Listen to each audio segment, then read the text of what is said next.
ربنا تقبل منا انک انت السمیع العلیم وتب علینا انک انت التواب الرحیم۔ عزیز طلبہ، مشکوٰۃ المصابیح کے سلسلہ دروس کا یہ سبق نمبر 15 ہے، ایپیسوڈ نمبر 15، اور کتاب الایمان کے سلسلے میں یہ احادیث آ رہی ہیں، تو آتے ہیں دیکھتے ہیں کہ آج اس سبق کے حوالے سے ہمارے پاس جو پہلی حدیث ہے وہ کون سی ہے اور کس صحابی سے، کس راوی سے یہ مروی ہے۔ تو میں آپ کے ساتھ یہ شیئر کیے دیتا ہوں سلائیڈ۔ ہماری پہلی حدیث 90، حدیث 90، جس کا ٹاپک عنوان ہے ہر بچہ دین فطرت پر پیدا ہوتا ہے۔ ہر بچہ دین فطرت پر پیدا ہوتا ہے، یہ ہے عنوان اس حدیث کا۔ وعن ابی ہریرہ، ابو ہریرہ رضی اللہ تعالیٰ عنہ سے یہ روایت ہے، قال، وہ کہتے ہیں، قال رسول اللہ صلی اللہ علیہ وسلم، کہ رسول اللہ صلی اللہ علیہ وسلم نے ارشاد فرمایا، ما من مولود، کوئی بھی ایسا نہیں پیدا کیا جانے والا بچہ، ما من مولود، الا مگر، یولد، وہ پیدا کیا جاتا ہے، علی الفطرۃ، اسلام کی فطرت پر، دین اسلام کی فطرت پر، فابواہ، تو اس کے والدین کیا کرتے ہیں، یحودان ہی، اس کو یہودی بنا دیتے ہیں، او یا یونصران ہی، اس کو عیسائی بنا دیتے ہیں، او یمجسان ہی، یا اس کے والدین اس کو مجوسی، آتش پرست بنا دیتے ہیں، کما تنتج البہیمہ، تو یہ اب درمیان میں جملہ ہے، اصل میں عبارت تھی کہ ما من مولود الا یولد علی الفطرہ، کہ کوئی بھی بچہ ایسا نہیں، نیو بیبی بورن جو ہے، الا مگر، یولد، وہ پیدا کیا جاتا ہے، علی الفطرہ سے، دین اسلام کی فطرت پر، کما، یہاں آگے شروع ہوگا، جس طرح کے، تنتج البہیمہ، تو کہ جنتا ہے، جنم دیتا ہے ایک چوپایا، یعنی فیمیل، جس طرح کے چوپایا فیمیل جو ہے وہ مؤنث، وہ جنم دیتی ہے، بہیمتن، ایک چارپائے کو، چوپائے کو، بچے کو، جمع، بالکل صحیح، تندرست، ہر قسم کے نقص اور عیب سے بالکل مبرہ اور پاک، جمع، حال تو حسون، کیا تم محسوس کرتے ہو، فیہا، اس پیدا ہونے والے بچڑے، یعنی اس جانور کے بچے میں، من جدعا، کوئی نقص، کوئی عیب۔ جدعا کا اصل معنی کان کا کٹا ہونا ہے، تو اس سے مراد اشارتاً یہ کہا گیا کہ جسم کے کسی بھی حصے میں کوئی نقص یا عیب۔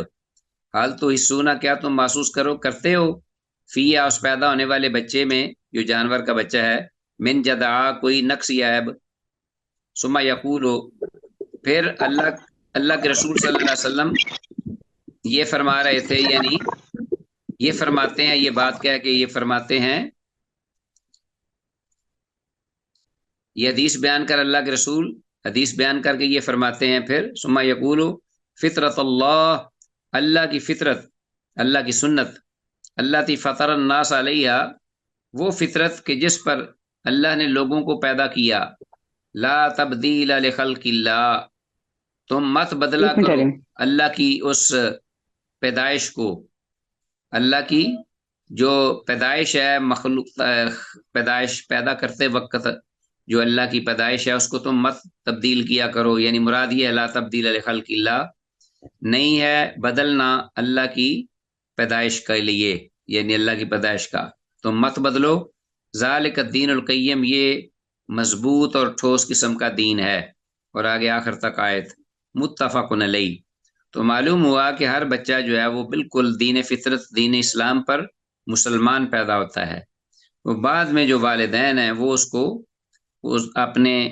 خیالات یا نظریات یا ادیان باطلہ کی طرف لے جاتے ہیں۔ تو فوائد میں سے نمبر 1، کسی کافر کے گھر پیدا ہونے والا بچہ بھی دین اسلام کی فطرت پر ہی پیدا ہوتا ہے۔ اچھا جی، نمبر 2، دین اسلام کے سوا اللہ تعالیٰ کے یہاں نہ کوئی دین ہے اور نہ ہی کوئی اور دین اسے قابل قبول ہے، کیونکہ اللہ تعالیٰ کی وہی پسندیدہ چیز ہے۔ وَرَضِيتُ لَكُمُ الْإِسْلَامَ دِينًا إِنَّ الدِّينَ عِندَ اللَّهِ الْإِسْلَامُ۔ والدین کا اپنی اولاد کی تعلیم و تربیت میں کردار اور اس کی اثر پذیری، والدین کتنا رول ہے بچوں کی پیدائش کے بعد ان کی تعلیم و تربیت میں، اور ان کی جو اپنا گروتھ ہے اس کے اندر ان کی جو نظریات، افکار، ان کے جو اصلاح ہے، ان کی اتنی تاثیر ہے کہ وہ چاہیں تو اس کو مسلمان مومن بنا دیں، چاہے تو مجوسی، چاہے تو عیسائی، تو مسلمان ہی والدین ہی بناتے ہیں اس کو، ورنہ وہ ہر بچہ جو ہے وہ تو مسلمان ہی پیدا ہوتا ہے۔ دین اسلام پر کاربند رہنا یہی اللہ تعالیٰ کی فطرت ہے، جس میں کوئی تبدیلی نہیں۔ فطرت اللہ التی فطر الناس علیہا لا تبدیل لخلق اللہ۔ آتے ہیں آگے، حدیث ہے 91، اللہ جل شانہ کی کبریائی و جلالت کس حد تک ہے۔ وَنَبِي موسیٰ العشری، موسیٰ عشری، ابو موسیٰ عشری رضی اللہ تعالیٰ عنہ سے یہ روایت ہے، قال، وہ کہتے ہیں، قام فینا رسول اللہ صلی اللہ علیہ وسلم،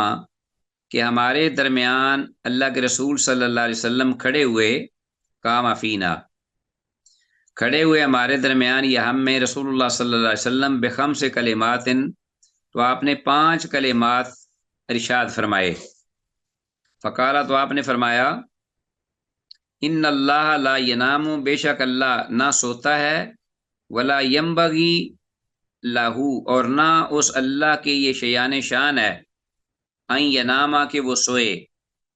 نہ وہ سوتا ہے، نہ اس کے شان کے لائق ہے کہ وہ سوئے۔ یخفض القسط، وہ جھکاتا ہے میزان کو، پست کرتا ہے میزان کو، ویرفعہ، اور اس کو اٹھاتا بھی ہے۔ یرفع الیہ اعمال اللیل، اٹھائے جاتے ہیں اس ذات کی جانب رات کے عمل، یعنی رات کا عمل اس کی طرف اٹھایا جاتا ہے، قبل عمل النہار، دن کے عمل سے پہلے، وعمل النہار، اور دن کا عمل اٹھایا جاتا ہے اس کی جانب قبل عمل اللیل، رات کے عمل سے پہلے۔ حجابہ النور، اس ذات کے سامنے جو پردہ ہے وہ نور ہے، روشنی، نور۔ لو کشفہ، اگر وہ اس نور کو ہٹا دے اپنے چہرے سے، لأحرقت سبحات وجہہ، تو البتہ جلا دے اس کے چہرے کی انوار، یعنی انوار تجلیات جو ہیں اس کے چہرے کی، اللہ سبحانہ و تعالیٰ کے نور کے جو انوار کی جو تجلیات ہیں وہ جلا کے راکھ کر دیں۔ منتہا الیہ بصرہ، جہاں تک اس اللہ کی نگاہ پہنچے، من خلق ہی، اپنی مخلوق میں سے۔ تو اللہ تعالیٰ اگر اپنے چہرہ سے نور کے پردے وہ ہٹا دے تو اس کے چہرے کی جو انوار تجلیات ہیں وہ جہاں تک اس کی مخلوق کو اس کی نگاہ پہنچتی ہے وہ اس کو جلا کر راکھ کر دیں۔ تو اللہ نے وہ نور کے پردے رکھے ہوئے ہیں، بعض روایات کے مطابق 70,000 نور کا پردہ ہے۔ اللہ اکبر، دنیا میں کسی کو طاقت قوت نہیں کہ اس اللہ کو سامنا کر سکے، اس کو دیکھ سکے۔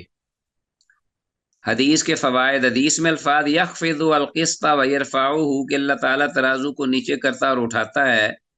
اس سے مراد یہ ہے کہ وہ کسی پر رزق تنگ کرتا اور کسی پر فراخی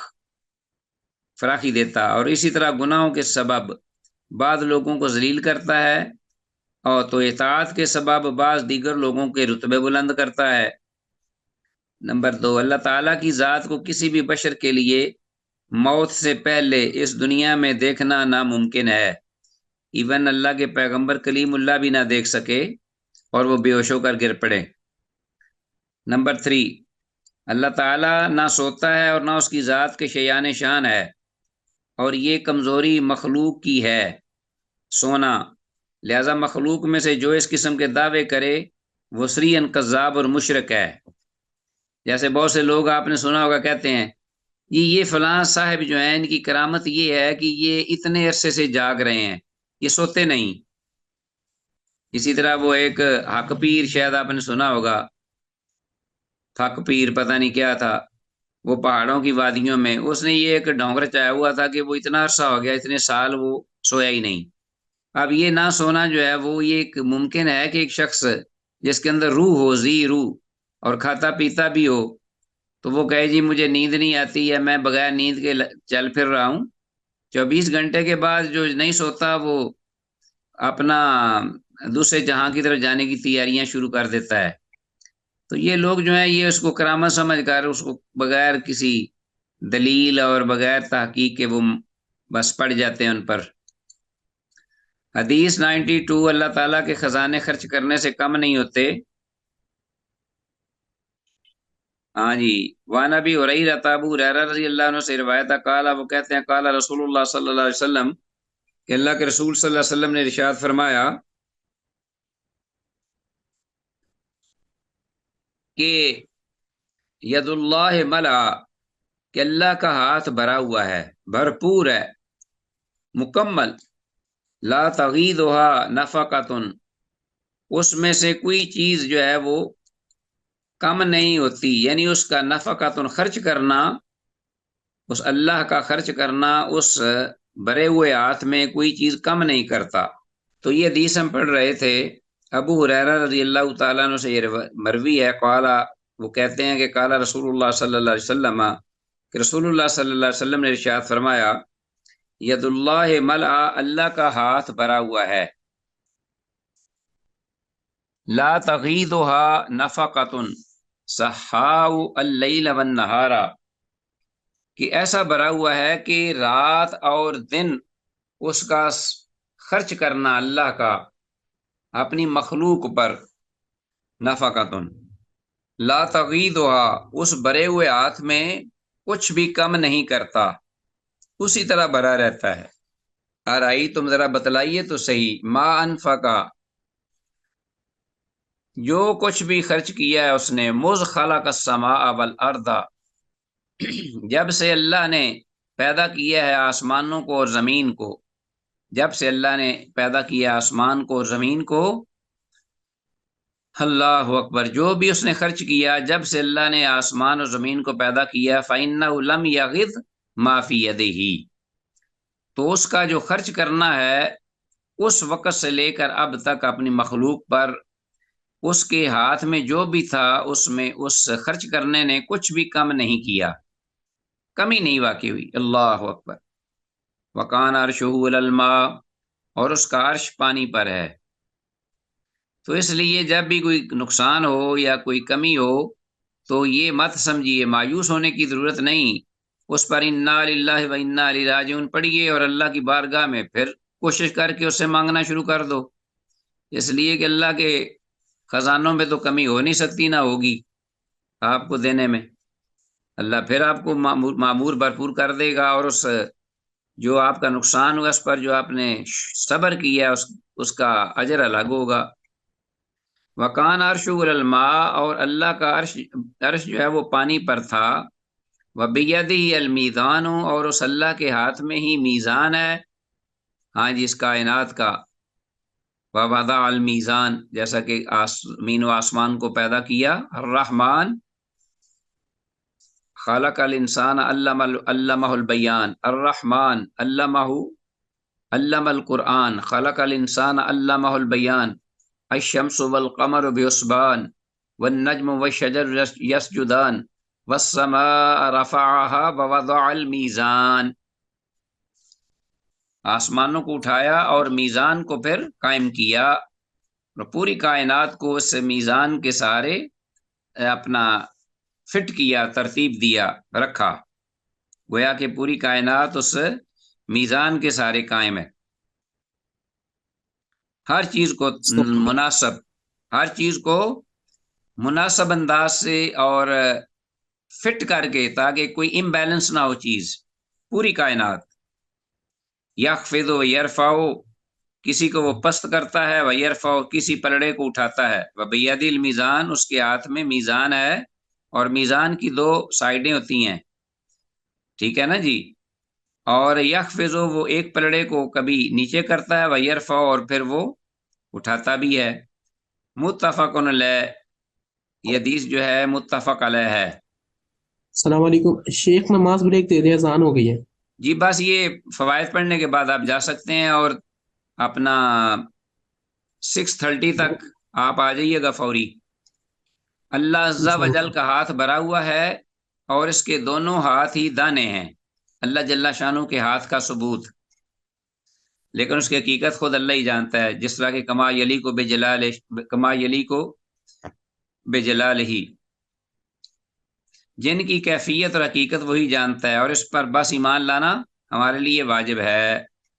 حقیقت کو پانا ہمارے لیے واجب نہیں. اللہ تعالیٰ کا عرش زمین و آسمان پیدا کرتے وقت پانی پر تھا. مطلب یہ ہے کہ عرش اور پانی ملے ہوئے تھے اور درمیان میں کوئی چیز حائل نہ تھی. واللہ تعالیٰ اعلیٰ وعلم بالصواب. شروع کرتے ہیں حدیث نمبر 92 سے، جس کا عنوان ہے اللہ تعالیٰ کے خزانے خرچ کرنے سے کم نہیں ہوتے.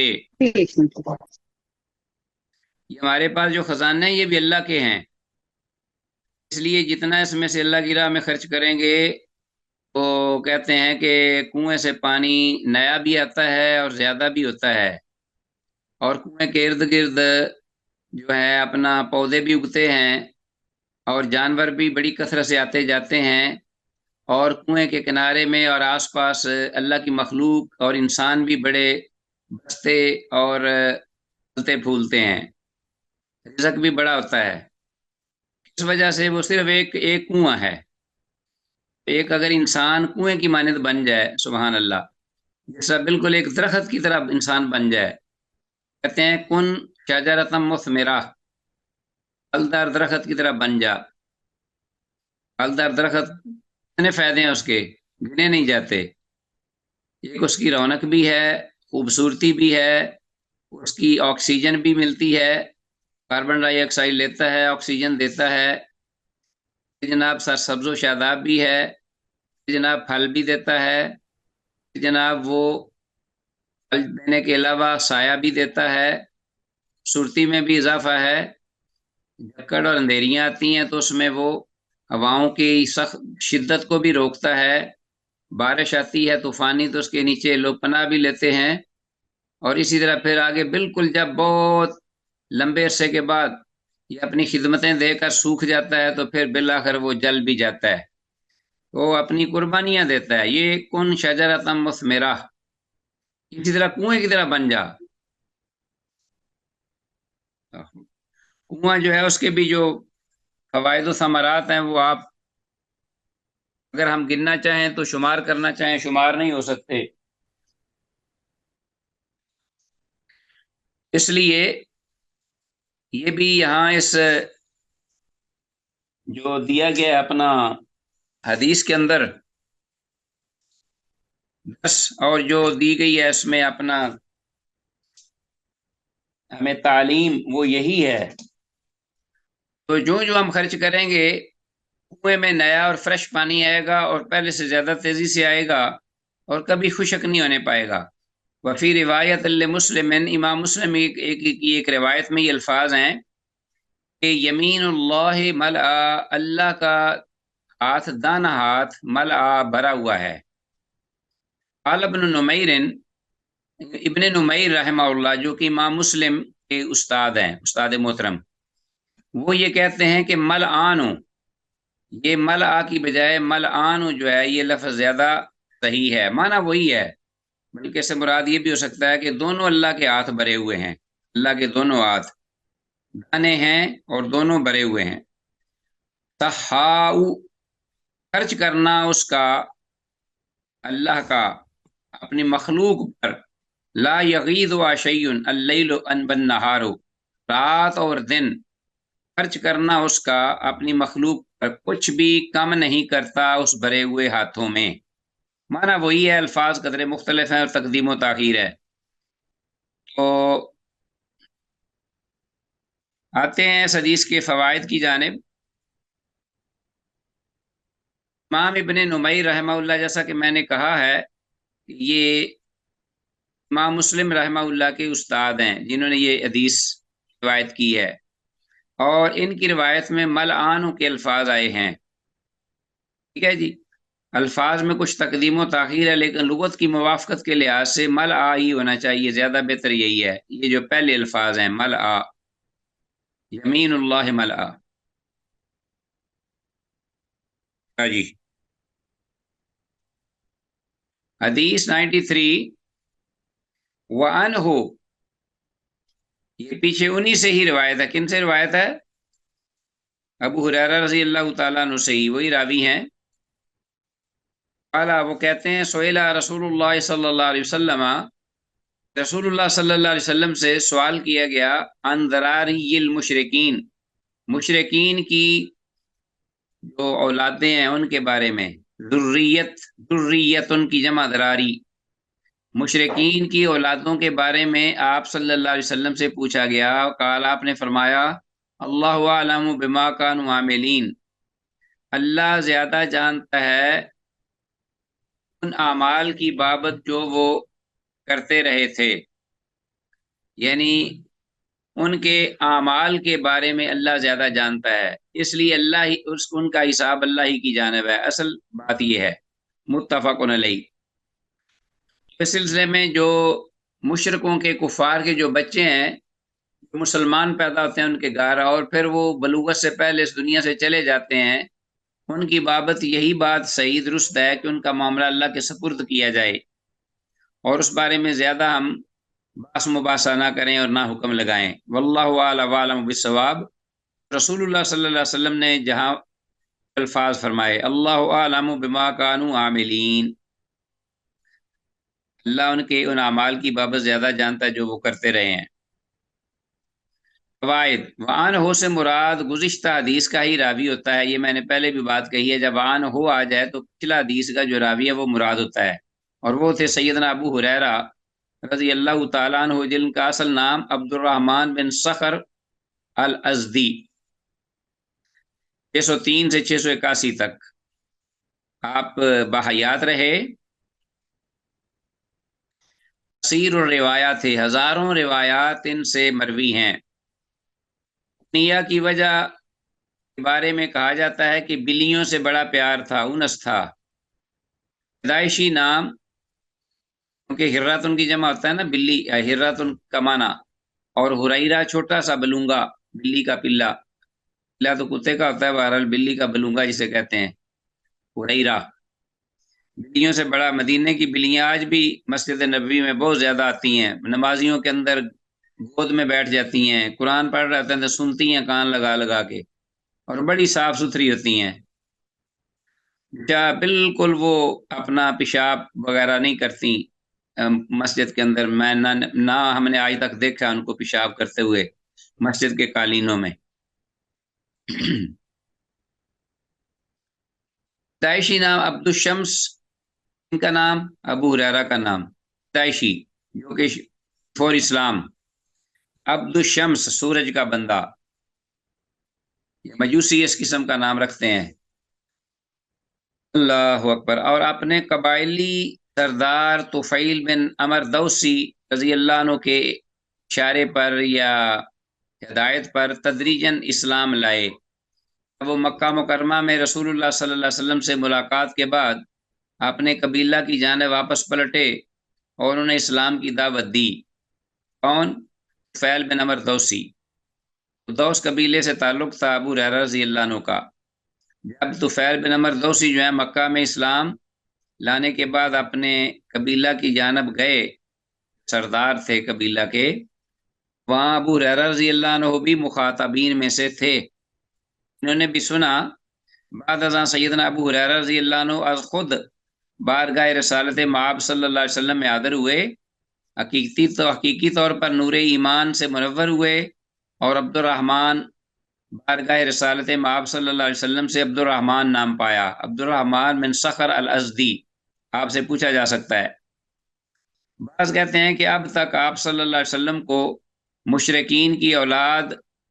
کے بارے کوئی وحی نہ آئی تھی، لہذا ایسا فرمایا، مگر بہتر یہی ہے کہ اس بارے میں خاموشی برتی جائے۔ اچھا جی، آگے آتے ہیں نیکسٹ حدیث کی جانب۔ 94، آسمان اور زمین اور لوح محفوظ سے پہلے قلم پیدا ہو چکا تھا۔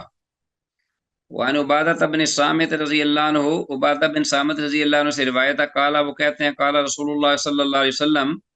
اللہ کے رسول صلی اللہ علیہ وسلم نے ارشاد فرمایا، ان اول ما خلق اللہ القلم، بے شک سب سے پہلے جو چیز اللہ نے پیدا کی وہ قلم تھا۔ وقال لہو، تو اللہ نے اس قلم سے کہا، اکتب، لکھیے۔ قالا، قلم نے کہا، ما اکتب، میں کیا کچھ لکھوں۔ قالا، اللہ نے فرمایا جو خالق حقیقی تھے، اکتب القدر، تقدیر کو لکھو۔ فکاتبہ، تو قلم نے لکھا، ما کان، ہر وہ چیز جو ہو چکی تھی، وما ہوا کائن الی الابد، اور جو ہمیشہ کے لیے ہونے والی تھی۔ رواه ترمذی، امام ترمذی نے سے روایت کیا، وقال ھذا حدیث غریب اسنادا، امام ترمذی نے سے روایت کرنے کے بعد کہا ہے کہ یہ حدیث اسناد کے سند کے اعتبار سے غریب ہے۔ فوائد میں قلم کی پیدائش کا حقیقی وقت اور ترتیب علام الغیوب ہی جانتا ہے، اور اس بارے میں جس حد تک آپ صلی اللہ علیہ وسلم نے فرما دیا ہے اسی پر توقف کرنا بہتر ہے۔ باقی قلم سے پہلے اور کچھ کیا تھا، واللہ تعالی اعلی وعلم بالصواب، تو قلم پہلا نہیں تھا بلکہ قلم سے پہلے اور بھی چیزیں تھیں، مثلا اللہ کا عرش وغیرہ۔ اس بارے میں ابھی بات انشاءاللہ آپ کو ملے گی عقیدہ کے مضمون میں، سبجیکٹ میں۔ امام ترمذی رحمہ اللہ نے اس حدیث کو روایت کیا اور کہا ہے کہ یہ حدیث حسن غریب ہے، اور امام ابو یعلا رحمہ اللہ نے اسے اپنی مسند میں سیدنا ابن عباس رضی اللہ عنہما سے مرفوع ذکر کیا ہے، اور اس کی سند صحیح ہے، اور یہ حدیث صحیح سند گردانی جاتی ہے۔ اخروی نجات میں نیک اعمال کا کردار۔ وان مسلم بن یسار، ان مسلم بن یسار رحمہ اللہ تعالی سے یہ مروی ہے، قال، وہ کہتے ہیں، سئل عمر بن الخطاب، عمر بن خطاب رضی اللہ تعالیٰ عنہ سے پوچھا گیا، ان حاضل آیا، اس آیت مبارکہ کے بارے میں، اس کی تفسیر کیا ہے۔ وَإِذَا أَخَذَ رَبُّكَ مِن بَنِي آدَمَ مِن ظُهُورِهِمْ ذُرِّيَّتَهُمْ، اور وہ وقت یاد کرو جب لیا تیرے پروردگار نے بنی آدم سے ان کی پشتوں سے،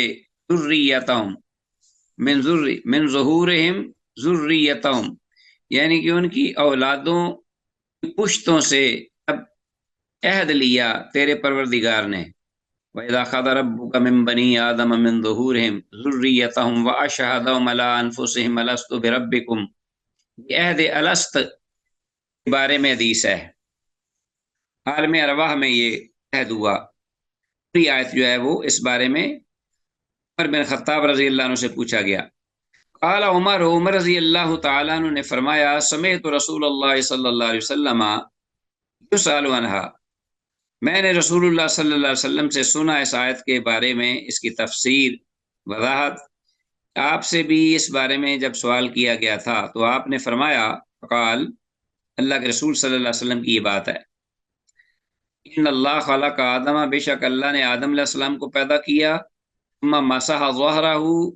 یمینے، پھر آدم علیہ السلام کی پشت پر اپنا دانا ہاتھ پھیرا، یمین ہی، استخرج من ذریۃ، تو اللہ تعالیٰ نے اس سے آدم علیہ السلام کی اولاد کو نکالا، فقال، تو فرمایا، خلقت ہؤلاء للجنہ، میں نے ان لوگوں کو تو پیدا کیا جنت کے لیے، وبعمل اہل الجنہ یعملون، اور یہ لوگ جو ہیں اہل جنت کے سے عمل، بعمل اہل جنت کے سے عمل یہ کریں گے۔ ثم مسح ظہرہ، پھر اللہ نے آدم علیہ السلام کی پشت پر ایک بار پھر ہاتھ پھیرا، فاستخرج منہ ذریۃ، تو اللہ نے نکالی اس سے اولاد آدم علیہ السلام کی، فقال، تو فرمایا، خلقت ہؤلاء للنار، میں نے ان لوگوں کو پیدا کیا ہے جہنم کے لیے، وبعمل اہل النار یعملون، اور اہل جہنم کے عمل، یہ اہل جہنم کے سے یہ عمل کریں گے۔ فقال رجل، ایک آدمی نے یہ سن کر کہا، پاس صحابی بیٹھے ہوئے تھے، ففیم العمل، تو پھر عمل کس کام کا، کس بارے میں پھر ہم عمل کرتے ہیں، جب ہر چیز جو ہے پیدا کی جا چکی ہے جنت اور جہنم کے لیے، یا رسول اللہ، اللہ کے رسول، فقال رسول اللہ صلی اللہ علیہ وسلم، تو اللہ کے رسول صلی اللہ علیہ وسلم نے ارشاد فرمایا، ان اللہ اذا خلق العبد، بے شک اللہ نے جب پیدا کیا بندے کو، للجنت، جنت کے لیے،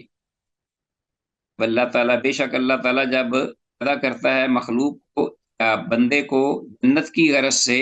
جنت کے لیے، استعملہ بعمل اہل الجنہ، اللہ اس کو توفیق دیتے ہیں اہل جنت کے سے عمل کرنے کی، حتی یموت علی عمل من اعمال اہل۔ ہم ان الفاظ میں تھے، ان اللہ اذا خلق العبد، تو بے شک اللہ جب پیدا کرتا ہے بندے کو، للجنت، جنت کے لیے، استعملہ، تو اس کو توفیق دے دیتا ہے، استعمال میں لاتا ہے، بعمل اہل الجنہ، اہل جنت کے سے عمل کرنے کی توفیق دیتا ہے، حتی یموتا، یہاں تک کہ وہ مر جاتا ہے، علی عمل من اعمال اہل الجنہ، اہل جنت کے اعمال میں سے کسی عمل پر، فیدخلہ بہ الجنۃ، تو اللہ اس کو اس عمل کی بدولت جنت میں داخل کر دیتا ہے۔ وَإِذَا خَلَقَ الْعَبْدَ لِلنَّارِ، اور جب اللہ پیدا کرتا ہے کسی بندے کو جہنم کے لیے، آگ کے لیے، استعملہ بعمل اہل النار، تو اس کو توفیق دے دیتا ہے اہل جہنم کی سے عمل کرنے کی، حتی یموت علی عمل، یہاں تک کہ وہ آدمی مرتا ہے اس عمل پر، من اعمال اہل النار، اہل جہنم کے سے کسی عمل پر وہ مرتا ہے، فیدخل بہ النار، تو اللہ پھر اس کو اس عمل کی وجہ سے جہنم میں داخل کر دیتا ہے۔ رواہ مالک، امام مالک نے اس کو روایت کیا، و ترمذی، اور امام ترمذی نے بھی، و ابو داود، اور امام ابو داود رحمہ اللہ نے، سب نے۔ فوائد میں سے سیدنا مسلم بن یسار رحمہ اللہ،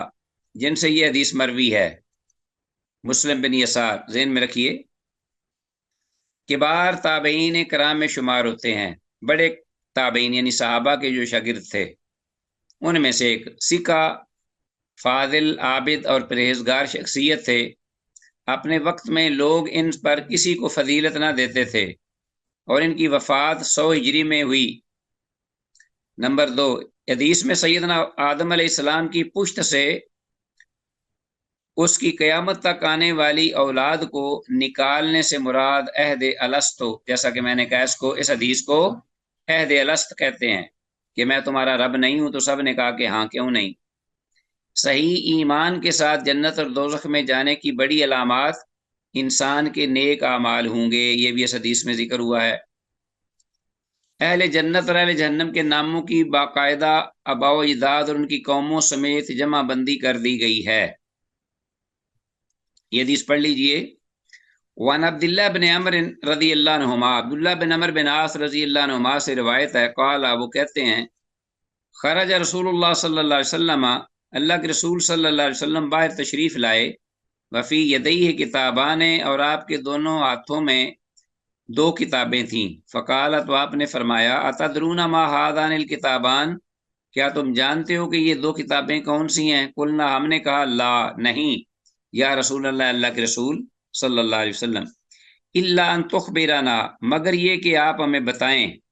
تو ہمیں پتہ چل جائے گا۔ فقال، تو آپ نے فرمایا، للذی فی یدہ الیمنی، اس کتاب کے بارے میں جو آپ کے دانے ہاتھ میں تھی، فرمایا، ھذا کتاب من رب العالمین، یہ کتاب عالمین جہانوں کے پروردگار کی جانب سے ہے، فی اسماء اہل الجنہ، اس میں اہل جنت کے نام ہیں، واسماء آبائہم، اور ان کے آباء و اجداد کے نام ہیں، وقبائلہم، اور ان کے قبیلوں کے نام ہیں، ثم اجمل علی آخرہم، پھر ان سب پر ایک حتمی جو ہے نتیجہ وہ جمع کر دیا گیا، حساب کر دیا گیا، ثم اجمل علی آخرہم، پھر سب کو جمع کر کے ان سب پر حتمی جو ہے وہ اپنا فیصلہ دے دیا گیا۔ فلا یزاد فیہم فلا ینقص، تو نہ ان میں کوئی چیز زیادہ کی جائے گی اور نہ کم، منہم، اور نہ ان میں کوئی چیز کم کی جائے گی، ابداً، ہمیشہ ہمیشہ کے لیے، جب جو مہر لگ گئی لگ گئی۔ ثم قال للذی، پھر آپ نے فرمایا اس کتاب کے لیے فی شمال ہی جو آپ کے بائیں ہاتھ میں تھی، ھذا کتاب من رب العالمین، یہ رب العالمین کی جانب سے کتاب ہے، فی اسماء اہل النار، اس میں اہل جہنم کے آگ نام ہیں، و اسماء آبائہم، اور ان کے آباء و اجداد کے نام، و قبائلہم، اور ان کے قبیلوں کے نام تک ہیں، ثم اجمل علی آخرہم، تو پھر آخر میں ان پر حتمی جو ہے وہ مور لگا دی گئی ہے، ٹھیک ہے جی، فیصلہ کر دیا گیا ہے، فلا یزاد فیہم، نہ ان میں کوئی زیادہ کیا جائے گا، ولا ینقص منہم ابدا، اور نہ ان میں سے کوئی کمی کی جائے گی ہمیشہ ہمیشہ کے لیے۔ فقال صحابہ، تو آپ صلی اللہ علیہ وسلم کے صحابہ نے یہ سنا تو فرمایا، ففیما العمل یا رسول اللہ، تو کس بنا پر اللہ کے رسول پر عمل کیا جانا چاہیے، عمل کس بات پر جو ہم عمل کر رہے ہیں تھک رہے ہیں، ان کان امر قد فرغ منہ، اگرچہ معاملہ ایسا ہے کہ اس سے فارغ ہوا گیا ہے، یعنی معاملہ تقدیر کا لکھ دیا جا چکا ہے، لکھا جا چکا ہے، اور اس سے معاملہ فارغ ہو گیا ہے کہ عمل کیا ہے عمل کیا نہیں ہے۔ فقال، آپ نے فرمایا، سددو، میانہ روی سے چلو، عمل کرو، وقاربو، اور اللہ کی قربت حاصل کرو، اس ان اعمال کے ذریعے نیک عمل کرو، میانہ روی کرتے ہوئے، چال چلتے ہوئے۔ فإن صاحب الجنتی، تو بے شک جو جنت والا ہے، یختم لہ، اس کے لیے مور لگا دی جاتی ہے، بعمل اہل الجنہ، اہل جنت کے سے عمل کے ساتھ، اہل جنت کے سے عمل کی، وَإِنْ عَمِلَ أَيَّ عَمَلٍ أَيَّ عَمَلٍ، خواہ وہ کون سا بھی عمل کرے، جون سا بھی عمل کرے۔ تو ہم یہاں تھے، ثم قال، پھر آپ نے فرمایا، قال رسول اللہ صلی اللہ علیہ وسلم، ہاں جی،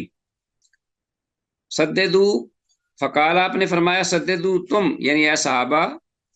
تم میانہ روی چال چلتے ہوئے نیک عمل کرتے چلے جاؤ، وقاربو، اور اللہ کی بارگاہ میں اس کا قرب حاصل کرو،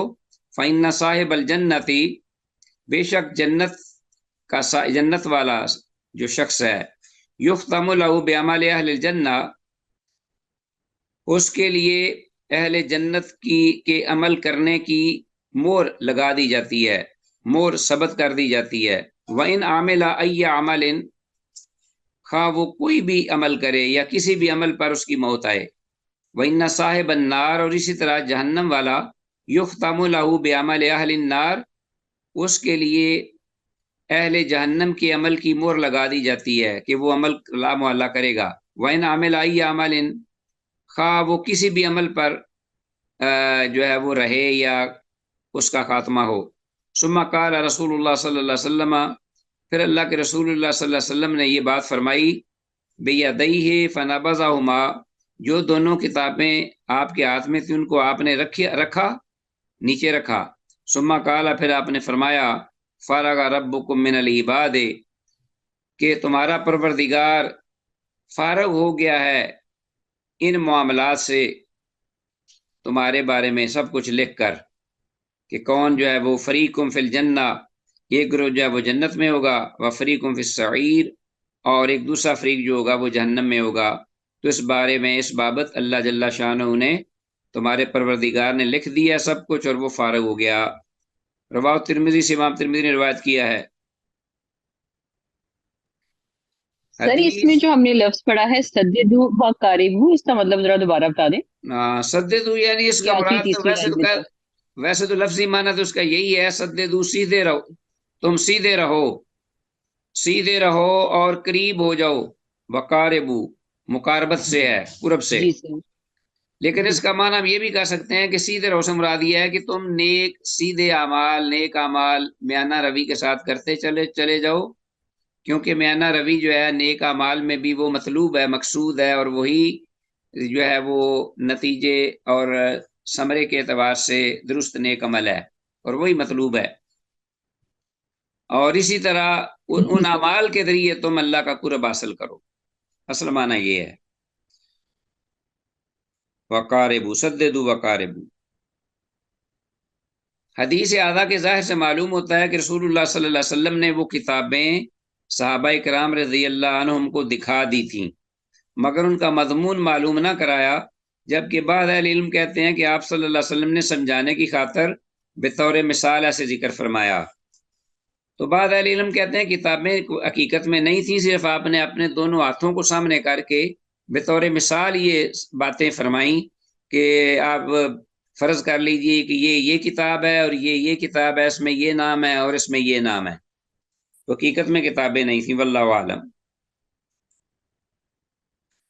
اچھا جی، حدیث آگے ہے 97، دوا، دارو اور منتر وغیرہ بھی تقدیر کے ماتحت ہیں۔ وَنَبِي خزامتا نبی ہے، ابو خزامہ رحمہ اللہ اپنے باپ سے روایت کرتے ہیں، اور ان کے باپ جو ہے وہ کہتے ہیں، قال قلت یا رسول اللہ، میں نے کہا اللہ کے رسول صلی اللہ علیہ وسلم، ارائیتا، ذرا یہ تو بتلائیے، روکن، وہ دم، جاڑ دم جو ہے، نستر کیا، جو ہم دم کرواتے ہیں دم کرنے والے سے، و دوان، اور وہ دوا، نتداوا بہی،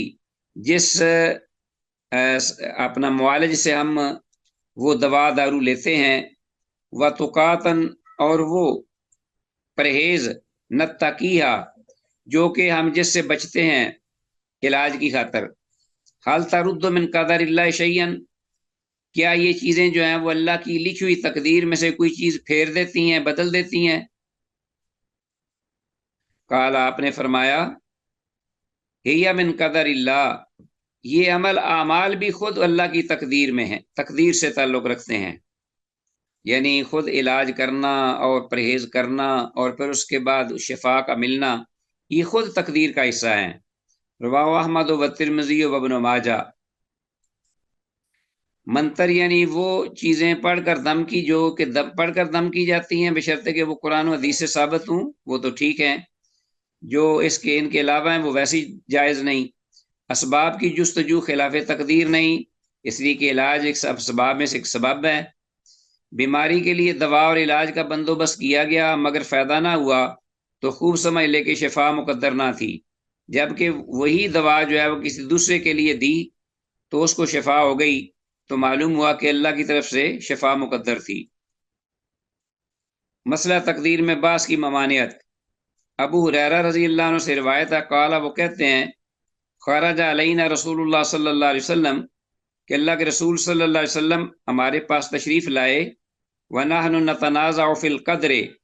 اس حال میں کہ ہم تقدیر کے بارے میں جھگڑ رہے تھے، بحث مباحثہ کر رہے تھے۔ فغاضبا، آپ ناراض ہوئے، غصے میں آئے، حتیٰ احمر وجہہ، یہاں تک کہ آپ کا چہرہ انور جو ہے وہ سرخ ہو گیا غصے سے، حتیٰ کأنما فوقع فی وجنتیہ، یہاں تک کہ ایسے گمان ہوا جیسے کہ فوقع، نچوڑ دیے گئے ہوں، فی وجنتیہ، آپ صلی اللہ علیہ وسلم کے دونوں رخساروں میں، حب الرمان، انار کے دانے، جیسا کہ آپ کے رخساروں مبارک میں دونوں رخساروں میں نچوڑ دیے گئے ہوں، غصے سے آپ کے دونوں رخسار سرخ ہو گئے۔ فقال، آپ نے فرمایا، ابہذا امرتم، کیا اسی چیز کا تم حکم دیے گئے ہو، یہ کہ تم میں تقدیر پر بحث مباحثہ کرتے رہو، ام بہذا ارسلت الیکم، یا اس چیز پر عمل کرنے کا تم حکم دیے گئے ہو کہ جو میں تمہاری طرف بھیجا گیا ہوں اور میں لے کے آیا ہوں تمہاری طرف۔ انما ہلک من کان قبلکم، بے شک وہ لوگ ہلاک ہو گئے جو تم سے پہلے تھے، حین تنازعوا فی ھذا الامر، جس وقت کہ انہوں نے جھگڑنا شروع کیا اس معاملے میں، یعنی تقدیر کے معاملے میں۔ عزمت علیکم، میں تمہیں قسم دیتا ہوں، عزمت علیکم، اور اللہ کا واسطہ دیتا ہوں، اللہ تنازعوا فی، کہ تم اس تقدیر کے معاملے میں مت جھگڑا کرو۔ رواہ ترمذی، امام ترمذی نے روایت کیا۔ فوائد۔ تقدیر کے مسئلہ میں بے جا گفتگو کرنا منع ہے۔ تقدیر ایک ایسا بید ہے کہ اس کا علم اللہ تعالیٰ کی جانب ہی سونپا جائے، ہمیشہ عمل میں مشغول اور قضاء و قدر پر راضی رہا جائے، یہ ہمیں حکم ہے۔ تقدیر میں گفتگو دین و عقائد میں ٹھوکریں کھانے کا سبب بنتی ہے، جیسے معتزلہ وغیرہ رائے حق سے بھٹک گئے اور اللہ تعالیٰ پر اعتراضات جڑنے شروع کر دیے، والعیاذ باللہ، کہتے تھے کہ اس میں کیا حکمت ہے کہ بعض جنتی ہیں اور بعض جہنمی ہیں، اگر سب کچھ اللہ تعالیٰ کی تقدیر ہی سے ہے تو پھر ثواب اور عذاب کیوں ہے؟ یہ چیزیں ہمارے ذہن میں بھی آتی ہیں۔ اس حدیث کا تعلق بھی گزشتہ حدیث کا ایک حصہ ہے، وروى ابن ماجہ، امام ابن ماجہ نے روایت کیا ہے اسی طرح جو پہلی حدیث گزری ہے۔ عمر بن شعیب سے، اور وہ اپنے باپ سے، اور وہ اپنے دادا سے روایت کرتے ہیں۔ تو اس حدیث کے فوائد و مسائل: حدیث اعضا کے راوی عمر بن شعیب ہیں، اور شعیب کے دادا کا نام عبداللہ بن عمر ہے۔ یہ بار بار راوی آئیں گے، اس لیے ان کو اچھی طرح دیکھ لیجئے۔ عن عمرو بن شعیب عن ابیہ عن جدہ، عن ابیہ کی ضمیر شعیب کی جانب اور عن جدہ کی ضمیر شعیب کے دادا عبداللہ بن عمر کی جانب لوٹتی ہے، اور اصل کلام یہ ہے کہ عمر اپنے باپ شعیب سے اور آگے شعیب اپنے دادا عبداللہ بن عمر سے روایت کرتے ہیں، اور عمر کے دادا کا نام محمد ہے جو کہ شعیب کا باپ ہے، اور شعیب نے اپنے باپ محمد سے روایت نہیں کی۔ واللہ عالم۔ اس کو ذرا آرام سے پڑھ لیجئے گا اور آپ کو پتہ چل جائے گا کہ عن عمرو بن شعیب عن ابیہ عن جدہ کا معنی کیا ہے، اور ان سے مراد عبداللہ بن عمر ہیں رضی اللہ عنہما۔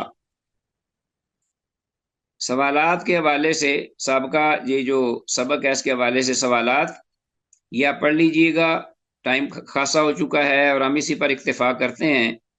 جو کچھ کہا سنا ہے اللہ کی بارگاہ میں اللہ اس پر سمجھ کر عمل کی توفیق دے۔ ھذا ما عندی واللہ اعلم بالصواب، والسلام علیکم ورحمۃ اللہ وبرکاتہ۔